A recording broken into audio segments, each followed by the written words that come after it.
Vamos a trabajar con la coherencia y cohesión textual. Para que un texto sea considerado texto es necesario que sea coherente y que tenga cohesión. Vamos a trabajar en primer lugar con la coherencia. Nosotros podemos ver la coherencia en un texto si podemos designarle un asunto o un tema. Si podemos decir de qué se trata el texto. Si no podemos decir de qué se trata porque está, por ejemplo, muy confuso, eso significa que el texto no es coherente. Para que un texto sea coherente es fundamental que los conceptos que están presentes en el texto establezcan diferentes relaciones. Una relación, por ejemplo, de temporalidad. Y también es importante que se establezca una relación de causa y efecto. Pero hay algo fundamental para que un texto sea coherente, es que no tiene que tener contradicciones internas, sin contradicciones internas. Si las tiene, es decir, si empieza diciendo algo y después dice algo completamente diferente sin ningún fundamento, no es un texto coherente. Bien, vamos a trabajar ahora con la cohesión. Cohesión. La cohesión en un texto se va a dar a partir de una serie de elementos que se llaman mecanismos de cohesión. Lo que hacen estos mecanismos es establecer una conexión entre las ideas de un texto. Una de las características, uno de los mecanismos de cohesión es lo que se llama elipsis. La elipsis es un mecanismo de cohesión. La elipsis lo que hace es omitir un elemento que ya se mencionó anteriormente, entonces se puede reponer por el contexto. Omitir un elemento.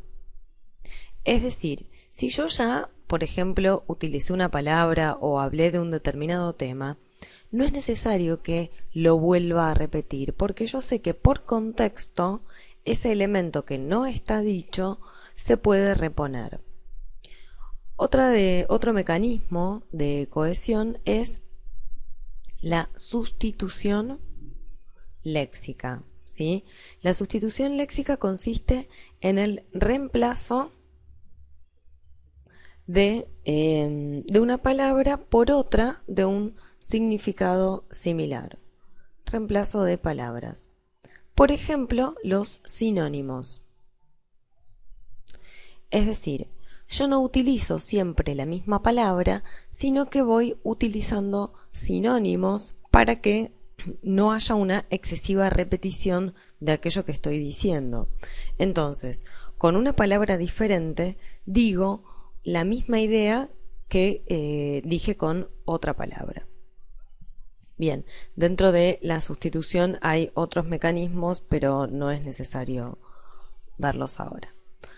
Otro de los mecanismos de cohesión, otro de los elementos, son los conectores. Los conectores permiten organizar el relato, ¿sí? Entonces hay diferentes tipos de conectores con los que vamos a trabajar en este video. Por un lado tenemos los conectores temporales. Los conectores temporales lo que van a hacer es ubicar las acciones en el tiempo, ¿sí? Como por ejemplo antes, después, luego, a continuación, por último, ¿sí? Entonces ubican la acción en el tiempo. Además de los conectores temporales, encontramos los conectores adversativos. Los conectores adversativos van a mostrar una oposición entre las ideas que están uniendo, ¿sí? Entonces, algunos de ellos son pero, sin embargo, ¿sí? Lo que hacen es plantear una oposición entre dos términos. También tenemos los conectores causales. Los conectores causales van a relacionar una acción que funciona como causa y otra que funciona como consecuencia. Por ejemplo, porque, puesto que, pues, al respecto. Bien. Después tenemos los conectores consecutivos. Los conectores consecutivos van a conectar dos acciones y establecer que una es la consecuencia de la otra. Por ejemplo, en consecuencia. En consecuencia, de modo que, por eso. Y por último, vamos a ver los conectores aditivos. Los conectores aditivos van a conectar dos ideas o elementos que aportan información. Por ejemplo, y además. Hay otros tipos de conectores también, pero en este video vamos a trabajar solo con estos. Bien, entonces vamos a hacer un pequeño cuadro que resuma lo que dijimos hasta ahora. Entonces, hablamos de los mecanismos de coherencia y cohesión. Y dijimos que un texto se define por la coherencia, que tiene que ver con el orden lógico